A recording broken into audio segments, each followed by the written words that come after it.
But చాలా applications ఉన్నాయి, gaming and betting applications.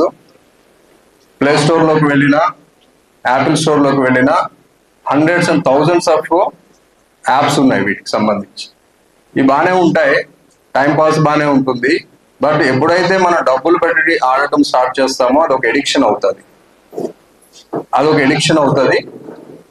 ఈ ఎడిక్షన్ ఎలా దారితీస్తుంది అంటే మీరు these are all the examples. నేను ఒకటిగా చెప్పట్లేదు, కేసెస్ చూసిన తర్వాత చెప్తున్నాము. సో ఇక్కడ ఉన్న యంగ్స్టర్స్, ఎస్పెషల్లీ యంగ్స్టర్స్ గమనించాలి ఇవన్నీ. Gaming and betting is unlawful activity as per Telangana gaming act.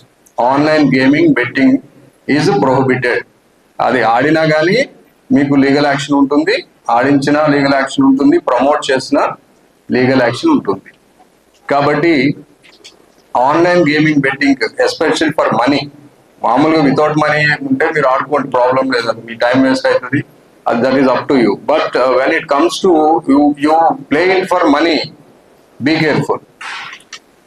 ఇనిషియల్గా మీకు డబ్బులు వస్తాయి, డబ్బులు వచ్చినట్లు వస్తాయి, తర్వాత పోతానే ఉంటాయి. ఈ అప్లికేషన్స్ అన్ని అలాగే డిజైన్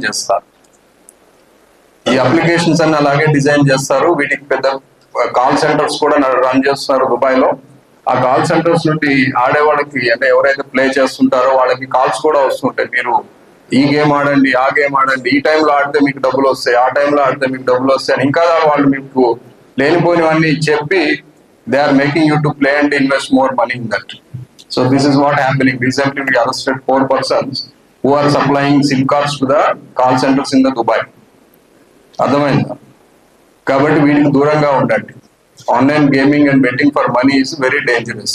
ఇంకొకటి ఏంటి అంటే ఇట్ ఈస్ అన్లాఫుల్ యాక్టివిటీ. ఆడేవాళ్ళు కూడా లీగల్ యాక్షన్ ఉంటుంది వాళ్ళ మీద.